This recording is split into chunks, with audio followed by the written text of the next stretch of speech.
Rodrigues, do Instituto de Física da Universidade Federal de Goiás. Está com você, João.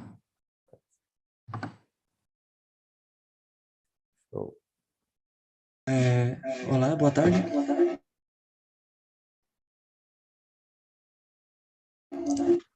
Boa tarde a todos. Eu sou o João Victor Ferro Rodrigues, aluno de graduação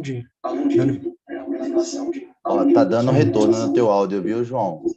Tá dando muito eco. Só um minuto.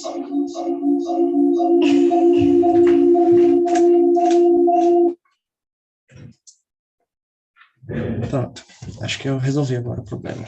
Tá, resolveu. Se tu puder compartilhar a tua tela, que o tempo da gente Eu tá vou bem... compartilhar minha tela aqui agora. Estão todos vendo? Tá, ainda não. Eu acho que tá... Agora tá aparecendo. Certo. Bom, eu sou o João Victor Ferro, eu sou aluno de graduação do curso de Engenharia Física do Instituto de Física da UFG. Eu faço trabalho de iniciação científica sob orientação do professor Lauro Juni. E, bom, o título do meu trabalho é Síntese e caracterização de pós nanoestruturados de germanato de ítrio dopados com diferentes concentrações de neodímio e térbio, visando o uso em nanotermometria. As motivações deste projeto são, claro, as aplicações de nanotermometria. A nanotermometria pode ser aplicada em muitas áreas, ela é importante, seria importante em muitas áreas, como a micro-nanoeletrônica, ou a fotônica, a biomedicina e também imagens térmicas. Mas o que é a nanotermometria? A nanotermometria consiste em medir a temperatura em escala nanométrica. Bom, isso é aplicável em nanomedicina, por exemplo, com a citologia, processo de troca de calor em células, em organismos vivos no geral. Nanoeletrônica diz respeito à aplicação da nanotermometria em nanoeletrônica, seria dizendo respeito a monitoramento de temperatura de como é que fala mesmo? De componentes eletrônicos em escala nanométrica. Nanofotônica também é uma aplicação possível, e imagens térmicas, que seria importante em muitas áreas, também como a nanomedicina, a nanoeletrônica e outras áreas. Bom, anteriormente eram utilizados na nanotermometria termopares clássicos, né? Bom, termopares clássicos são uma tecnologia que exige contato para medição de temperatura, porque tem que haver a medição da distensão, como é que fala? Eu esqueci a palavra. Da deformação dos termopares. Bom, então há uma demanda crescente por tecnologia sem contato, e é aí que a nanotermometria óptica entra. Usando propriedades ópticas que variam com a temperatura, você pode monitorar essa temperatura via algum equipamento, algum nanotermômetro. Bom, tem spectral shift, que seria a mudança da posição de um pico, de algum espectro de luz, tempo de vida, comprimento de onda, né, polarização, largura de banda e intensidade de uma única banda, e aqui intensidade de duas bandas, ou mais. Bom, o que essa técnica de nanotermometria óptica ela oferece? Ela oferece uma alta resolução espacial, uma resolução de menor que um nanômetro. Bom, um tempo de aquisição curto, de menor que 1 milissegundo, e uma sensibilidade térmica alta, maior que 1% Kelvin a -1. De forma que você pode monitorar pequenas variações de temperatura em pequenos espaços, o que é muito importante em algumas áreas. Aqui temos o que era esperado para a gente começar o projeto, do que a gente esperaria obter com o material, né? Aqui temos o diagrama de energia de alguns lantanídeos, e os lantanídeos usados no nosso trabalho foram o neodímio e o itérbio. O neodímio tem vários níveis de energia. O que a gente esperava era conseguir uma transição desse tipo, 4F3 meios até 4I 11 meios, e a transição do itérbio seria, como ele só tem uma, né, que é um nível de energia bem próximo, essa diferença de energia a gente teria que medir ela para conseguir fazer o nosso equipamento, o nosso procedimento. Bom, e essas transições aqui, 2F5 meios e 2F7 meios, seriam os níveis eletrônicos. Bom, os objetivos do nosso projeto era sintetizar a fase germanato de ítrio, caracterizado por essa fórmula aqui, química, mas é mais estrutural, né? Ítrio 2, germânio 2O7, por uma rota química por via úmida, que pudesse ser altamente reprodutível. Bom, avaliar a emissão luminescente dos pós, porque essa síntese, no final dela a gente teria pós, nanopartículas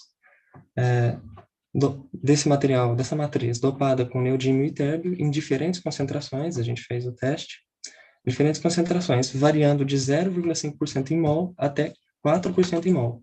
Bom, todas as concentrações foram 0,5%, 1%, 2%, 3% e 4%. Bom, e determinar a sensibilidade térmica para aplicação em nanotermometria. Para determinar a sensibilidade térmica, a gente usou, vou voltar um pouco aqui 2 slides, a gente usou uma técnica que envolve a comparação de intensidade de duas bandas, de dois níveis eletrônicos que estariam acoplados.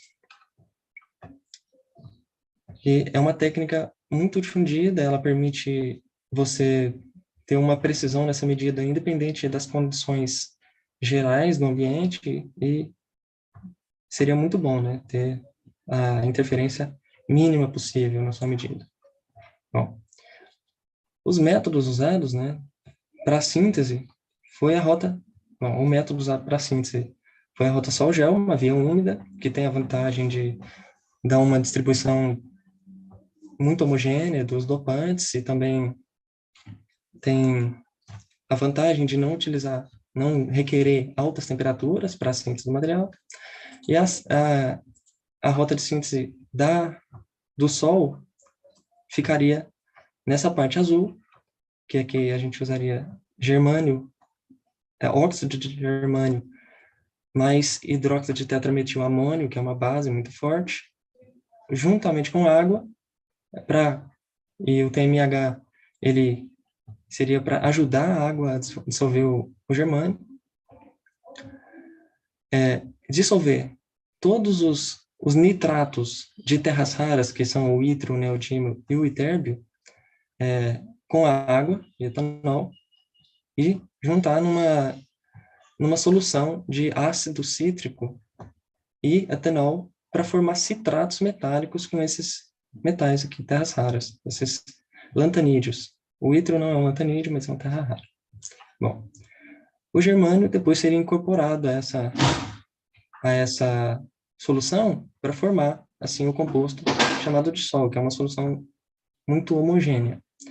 Depois passaria por um processo de secagem a 100 graus Celsius por 3 dias, outro processo de secagem numa temperatura mais elevada, a 200 graus Celsius por 1 dia, processo de calcinação em 400 graus Celsius também por 1 dia, e depois o tratamento térmico com finalidade de cristalização na fase desejada, a 1.100 graus Celsius por 1 hora.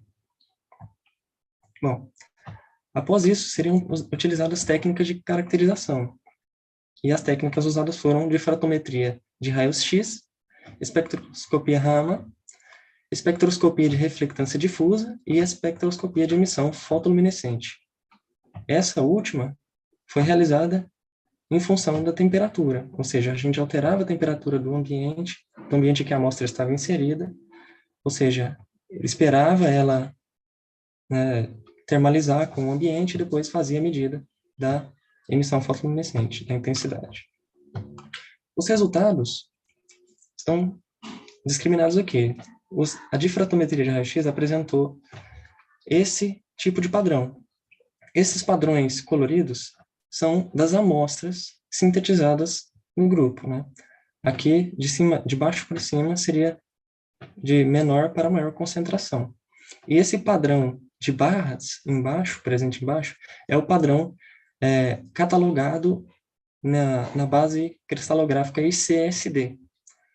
Como a gente pode ver, tem uma identidade aqui, bom, pelo menos uma compatibilidade muito grande entre o padrão da base cristalográfica que caracteriza a fase desejada e os padrões que a gente obteve com as técnicas, com as nossas amostras. De forma que a gente pode concluir que a amostra foi sintetizada, as vias que a gente empregou, os métodos experimentais que a gente empregou, ou seja, a rota de síntese, o tratamento térmico, conseguiu sintetizar de maneira pura a fase que a gente desejava. Bom, observando mais de perto o gráfico, acho que há um deslocamento muito pequeno em relação a esse dos outros para a esquerda, que pode indicar que houve uma pequena mudança na estrutura do material. Mas por que uma pequena mudança? Porque não mudou a forma, mudou só a posição dos picos. Então, isso indica que houve uma boa incorporação dos dopantes, porque os dopantes são neodímio e térbio, que tem uma valência idêntica do ítrio, né, a mais 3, e um raio iônico muito próximo. Ou seja, a estrutura não foi alterada consideravelmente, mas teve uma boa incorporação dos dopantes. Aqui temos o resultado da espectroscopia Raman. A gente pode ver aqui os óxidos que formam essa fase, tendo o padrão deles aqui, o puro, a fase pura sem dopantes aqui e a fase com dopantes logo acima. Pode ver que a estrutura também não tem mudança considerável. E a gente usou também para medir a energia de fono, que fica em torno de 850 centímetros a menos 1. Bom, temos o próximo resultado da reflectância, da espectroscopia de reflectância difusa, que a gente pode observar que conforme a concentração de dopantes vai aumentando, se aumenta também a intensidade das bandas, ou seja, corrobora também o nosso resultado que teve uma boa incorporação e a incorporação dos dopantes à matriz, e a gente pode também fazer a excitação aqui nessa faixa de 810. Bom, o band gap ele foi obtido a partir do método matemático de Kobayashi-Munck, alterando esse gráfico para esse, e aqui o band gap ficou entre 4,55 e 4,62 eletronvolts.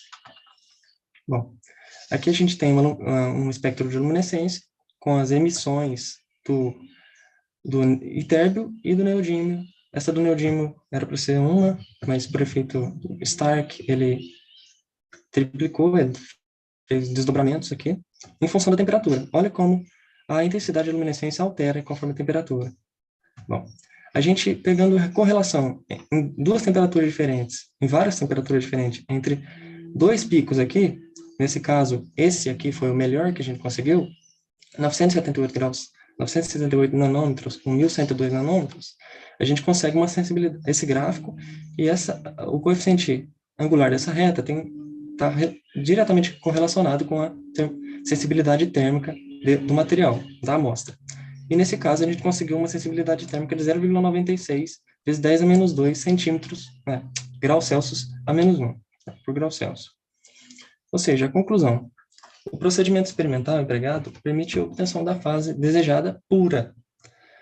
Tem uma energia de fono relativamente baixa, com 850 centímetros a menos 1, um band gap alto, que caracterizaria como dielétrico isolante, e a gente conclui que a dopagem intermediária,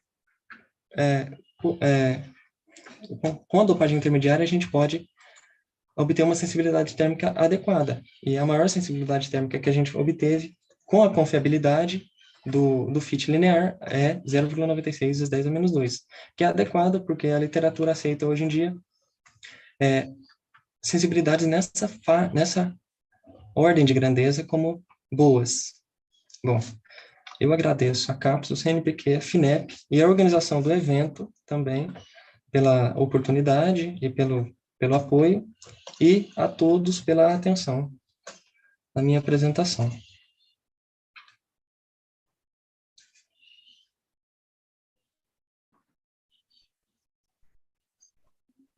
Obrigado pela apresentação, João Vitor. Vamos olhar aqui no chat, temos uma pergunta do Reza Douti. Ele faz o seguinte questionamento. Pelo DRX, tem alguma variação no tamanho das nanopartículas com adição de terras raras? Bom, na verdade, essa análise foi feita um pouco superficialmente por nós, mas não houve uma mudança considerável, uma mudança pequena, mas não considerável no tamanho das partículas com a adição das terras raras, justamente pelo raio iônico ser, a gente esperava isso justamente pelo raio iônico ser muito próximo.